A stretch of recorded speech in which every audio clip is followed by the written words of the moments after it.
घर में घुसते ही चंद्रिका के बिगड़े बिगड़े से तेवर देख रवि भापने लगा था कि आज कुछ हुआ है, वरना रोज मुस्कुराकर स्वागत करने वाली पत्नी चंद्रिका का चेहरा यूं उतरा हुआ न होता। लो, दीदी का पत्र आया है। चंद्रिका के भरे हुए हाथों पर सरसरी सी नजर डाल रवि बोला, रख दो, जरा कपड़े तो बदल लूं। पत्र कहीं भागा जा रहा है क्या? चंद्रिका की हैरत भरी नजरों का मुस्कुराहट से जवाब देता हुआ रवि अंदर चला गया। चंद्रिका के उतरे हुए चेहरे का राज भी उस पर खुल गया था। रवि मन ही मन सोचकर मुस्कुरा उठा। सोच रही होगी कि आज मुझे हुआ क्या है। दीदी का पत्र हर बार की तरह झपट कर जो नहीं लिया मैंने उससे। हर साल गर्मी की छुट्टियों में दीदी के आने का सिलसिला बहुत पुराना था, परंतु विवाह के 5 वर्षों में शायद ही ऐसा कभी हुआ हो जब उनके आने को लेकर चंद्रिका से उसकी जोरदार तकरार न हुई हो। बेचारी दीदी, जो इतनी आस और प्यार के साथ अपने इकलौते छोटे भाई के घर थोड़े से मान और सम्मान की आशा लेकर आती थी। चंद्रिका के रूखे बर्ताव व उन दोनों के बीच होती तकरार से अब चंद दिनों में ही लौट जाती थी। दीदी से रवि का लगाव कम होता भी तो कैसे। दीदी 10 वर्ष की ही थी जब माँ रवि को जन्म देते समय ही उसे छोड़ दूसरी दुनिया की ओर चली गई।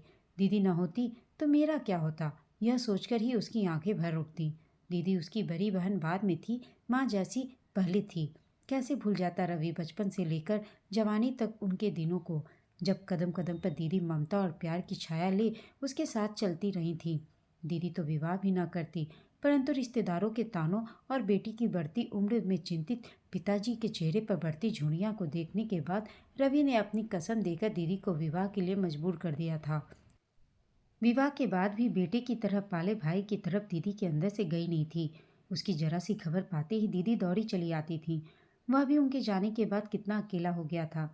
यह तो अच्छा हुआ कि जीजा जी अच्छे स्वभाव के थे, दीदी की तरफ समझते थे। भाई बहन के प्यार के बीच कभी बाधा नहीं बने थे। चंदिका को भी तो दीदी ही ढूंढ कर लाई थी। उन दिनों की याद से रवि मुस्कुरा उठा। दीदी उसके विवाह की तैयारी में बावरी हो उठी थी। ऐसा भी नहीं था कि चंदिका को इन बातों की जानकारी न हो। विवाह के शुरुआती दिनों में ही सारी राम कहानी उसे सुना दी गई थी। विवाह के बाद जब पहली बार दीदी आई थी तो चंद्रिका भी उनसे मिलने के लिए बड़ी उत्साहित थी, और स्वयं रवि तो पगला सा गया था। आखिर उसके विवाह के बाद वह पहली बार आ रही थी। वह चाहता था कि भाई की सुखी गृहस्थी देख दीदी खिल उठे। पति के ढेरों आदेश निर्देश पाकर भी चंद्रिका का उत्साह कुछ कम हो गया था। वह कुछ सहम सी भी गई थी, परंतु रवि तो अपनी ही धुन में था। चाहे कुछ हो जाए, दीदी को इतना सम्मान और प्यार मिलना चाहिए कि उनकी ममता का जरा सा कर्ज तो वह उतार सके। दीदी के आने के बाद उन दोनों के बीच चंद्रिका कहीं खो सी गई थी। उन दोनों को अपने में ही मस्त पा उनके साथ बैठकर स्वयं भी उनकी बातों में शामिल होने की कोशिश करती, पर रवि ऐसा मौका ही न देता। तब वह खींचकर रसोई में घुस खाना बनाने की कोशिश में लग जाती। मेहनत से बनाया गया खाना देखकर भी रवि उस पर नाराज हो उठता। यह क्या बना दिया, पता नहीं है। दीदी को पालक पनीर की सब्जी अच्छी लगती है, शाही पनीर नहीं। फिर रसोई में काम करती चंद्रिका का हाथ पकड़कर बाहर ला खड़ा करता और कहता, आज तो दीदी के हाथ का बना हुआ ही खाऊंगा, वे कितना अच्छा बनाती हैं। तब भाई बहन चुहलबाजी करते हुए रसोई में मशगूल हो जाते, और चंद्रिका बिना अपराध के ही अपराधी सी रसोई के बाहर खड़ी उन्हें देखती रहती।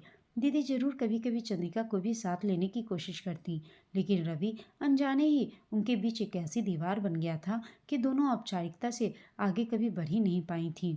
उस समय तो किसी तरह चंद्रिका ने हालात से समझौता कर लिया था, लेकिन उसके बाद जब भी दीदी आती वह कुछ तीखी हो उठती। सीधे दीदी से कभी कुछ नहीं कहा था उसने, लेकिन रवि के साथ उसके झगड़े शुरू हो गए थे।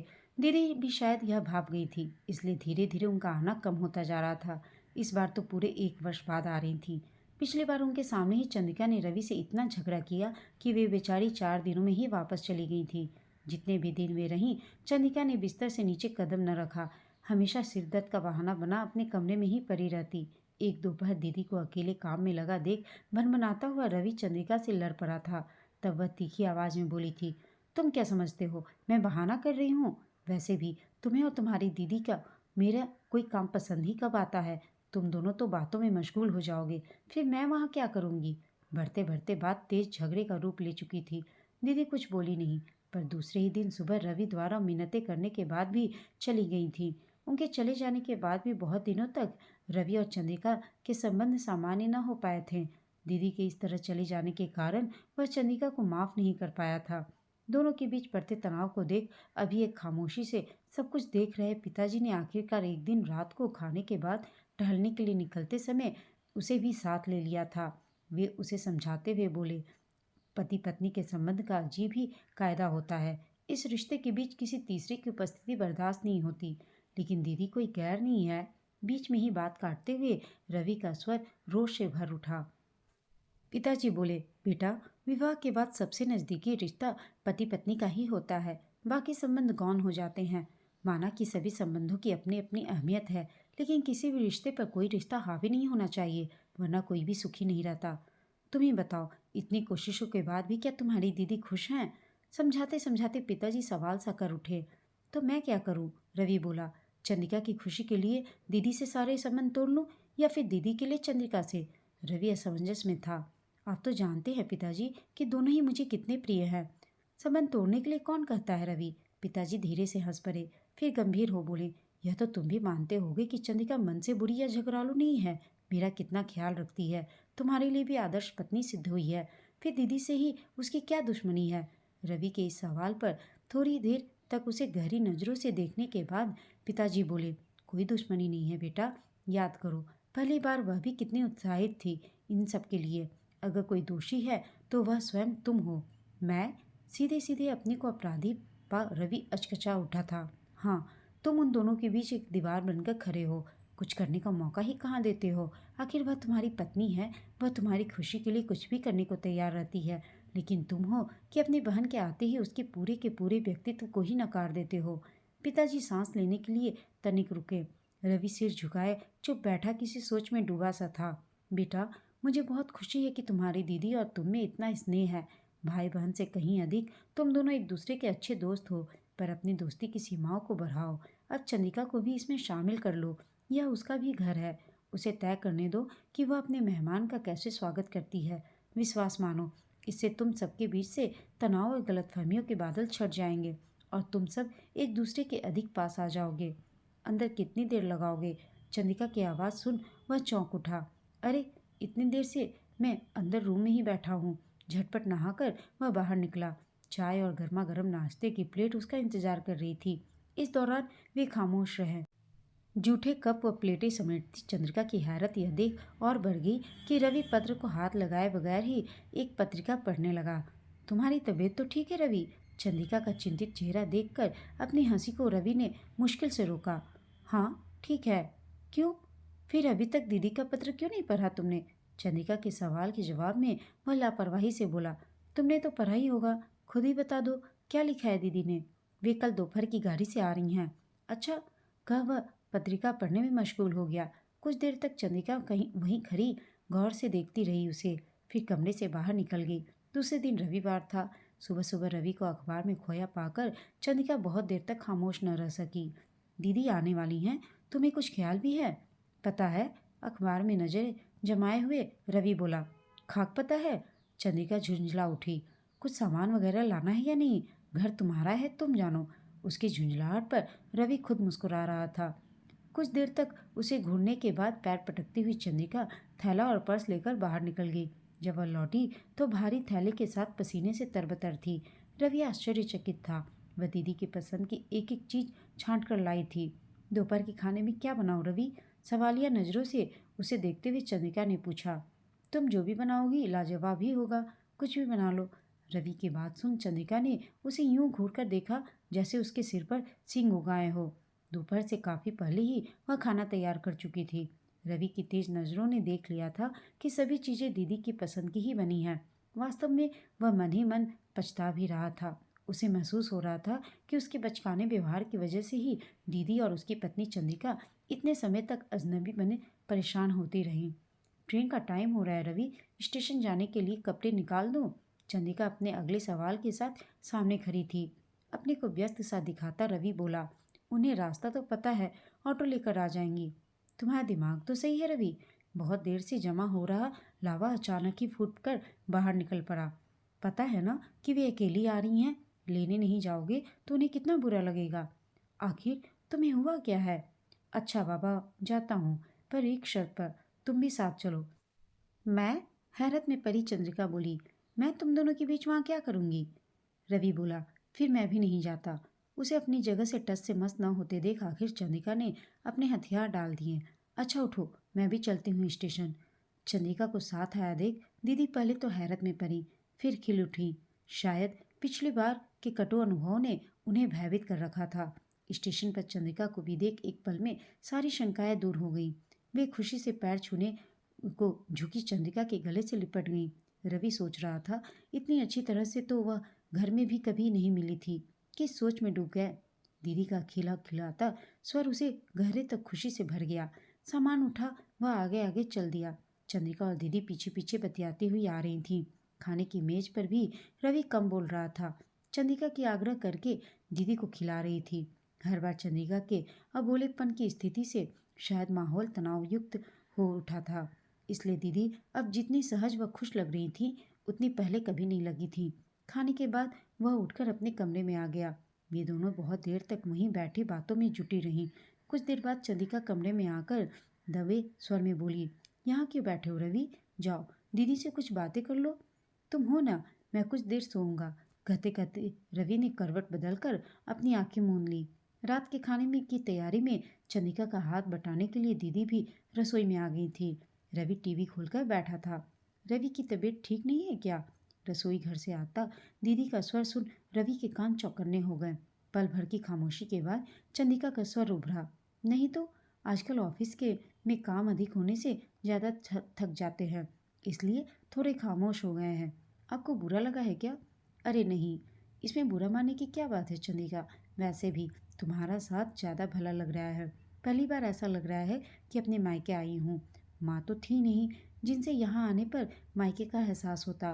पिताजी और भाई का मान दुलार ही था, पर असली मायके का एहसास तो माँ या भौजाई के प्यार और मनुहार से ही होता है। दीदी मुझे माफ़ कर दीजिए, चंद्रिका ने हौले से कहा। मैंने आपके साथ अच्छा व्यवहार नहीं किया, ऐसी बात नहीं है। हमने तुम्हें अवसर ही कहाँ दिया था चंद्रिका कि तुम अपना अच्छा या बुरा व्यवहार सिद्ध कर सको। खैर छोड़ो, इस बार जैसा सुकून मुझे पहले कभी नहीं मिला। दीदी का स्वर संतुष्टि भरा था। टीवी के सामने बैठे रवि का मन भी दीदी की खुशी और संतुष्टि देख चंद्रिका के प्रति प्यार और गर्व से भर उठा था। सुबह उसके उठने से पहले ही दीदी और चंद्रिका उठकर काम के साथ साथ बातों में ही व्यस्त थी। रात भी रवि तो सो गया था। वे दोनों जाने कितनी देर तक एक साथ जागती रही थीं। जाने उनके अंदर कितनी बातें दबी पड़ी थी जो खत्म होने का नाम ही नहीं ले रही थी। रवि को एक बार फिर अपनी मूर्खता पर पछतावा हुआ। बिस्तर से उठकर वह ऑफिस जाने की तैयारी में लग गया। कहाँ जा रहे हो रवि? शीशे के सामने बाल संवार रहे रवि के हाथ अचानक चंद्रिका को देख रुक गए। ऑफिस? दीदी आई हैं, फिर भी तुम ऑफिस जा रहे हो? चंद्रिका की हैरानी वाजिब थी। दीदी के लिए रवि पहले पूरे वर्ष की छुट्टियां बचा के रखता था। जितनी भी दिन वह रहती वे उन्हें घुमाने फिराने के लिए छुट्टियां लेकर घर बैठा रहता था।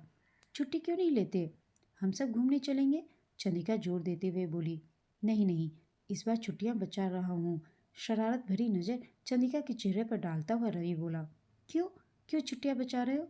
चंद्रिका के सवाल के जवाब में उसने वो अपने पास खींच लिया। क्योंकि इस बार मैं तुम्हें मसूरी घुमाने ले जा रहा हूँ। अभी छुट्टी ले लूँगा तो बाद में नहीं मिलेगी। चंद्रिका की आंखें भीग उठी थीं। शायद वह विश्वास नहीं कर पा रही थी कि रवि की जिंदगी और दिल में उसके लिए भी इतना प्यार छिपा हुआ है। अपने को संभाल आंखें पोंछती हुई वह लाड़ भरे स्वर में बोली, मसूरी जाना क्या दीदी से अधिक जरूरी है? मुझे कहीं नहीं जाना, तुम्हें छुट्टी लेनी ही पड़ेगी। अच्छा ऐसा करता हूँ, सिर्फ आज की छुट्टी ले लेता हूँ, वह समझौते के अंदाज में बोला। लेकिन इसके बाद जितने भी दिन दीदी रहेंगी तुम्हें उनके साथ रहोगी। मैं अकेले? चंद्रिका घबरा रही थी। मुझे फिर से कोई गलती होगी तो क्या? उसे सुधार लेना तुम। मुझे तुम पर पूरा विश्वास है। मन ही मन सोचता जा रहा था रवि। मैं भी तो अपनी गलती ही सुधार रहा हूँ। वह रवि की प्यार और विश्वास भरी निगाहों को पल भर देखती रही, फिर हंसकर बोली, अच्छा अब छोड़ो, चलकर कम से कम आज की पिकनिक की तैयारी करो। दीदी पूरे 15 दिनों के लिए रुकी थी।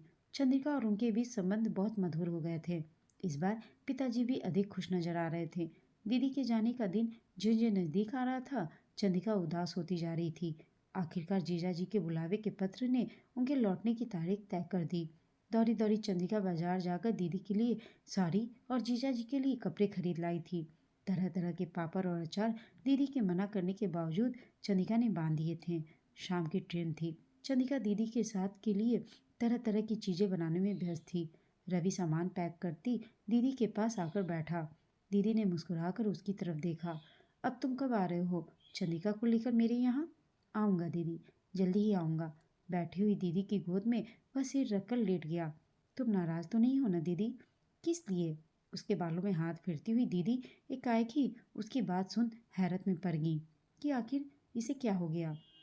रवि बोला, मैं तुम्हारे साथ पहले जितना समय नहीं बिता पाया ना। नहीं रे, बल्कि इस बार मैं यहाँ जितनी खुश रही हूँ उतनी पहले कभी नहीं रही। चंद्रिका के होते मुझे किसी भी चीज़ की कमी महसूस नहीं हुई। एक बात बताऊँ रवि, मुझे बहुत डर लगता था। तेरे इतने प्यार जताने के बाद भी लगता था मेरा भाई मुझसे अलग हो जाएगा। कभी कभी सोचती शायद मेरे आने की वजह से ही चंद्रिका और तुम्हारे बीच झगड़ा होता है। तुझे देखने के लिए मन न तड़पता तो शायद यहाँ कभी आती ही नहीं। चंद्रिका के इस बार के अच्छे व्यवहार ने मुझे एहसास दिलाया कि भाई तो अपना होता ही है, पर भौजाई को अपना बनाना पड़ता है, क्योंकि वह अगर अपनी न बने तो धीरे धीरे भाई भी पराया हो जाता है। आज मैं सुकून महसूस कर रही हूँ। चंद्रिका जैसी अच्छी भाभी के होते मेरा भाई कभी पराया नहीं होगा। इस सब से भी बढ़कर पता है उसने क्या दिया है मुझे? क्या दीदी? मेरा मायका, जो मुझे पहले कभी नहीं मिला था रवि। चंद्रिका ने मुझे वह सब दे दिया। दीदी की आंखें बरबस बरस उठी। चंद्रिका ने यह जो एहसान मुझ पर किया है इसका कर्ज कभी नहीं चुका पाऊंगी। खाना तैयार है। चंद्रिका कब कमरे में आई पता ही नहीं चला, लेकिन उसकी भींगी भींगी आंखें बता रही थी कि वह बहुत कुछ सुन चुकी थी। गर्व से निहारती रवि की आंखों में झांक कर चंद्रिका बोली, कैसे भाई हो? पता नहीं आज सुबह से दीदी ने कुछ नहीं खाया। चलो खाना ठंडा हो रहा है। दीदी को ट्रेन में बिठाकर रवि उनका सामान व्यवस्थित करने में लगा हुआ था। चंद्रिका दीदी के साथ ही बैठी उनके दशहरे की छुट्टियों में आने के लिए उन्हें मना रही थी। हमेशा उतरे मुंह से वापस होने वाली दीदी का चेहरा इस बार चमक रहा था। ट्रेन की सीटी की आवाज़ के साथ ही रवि ने कहा, चंद्रिका उतरो, ट्रेन चलने वाली है। चंद्रिका दीदी से लिपट गई।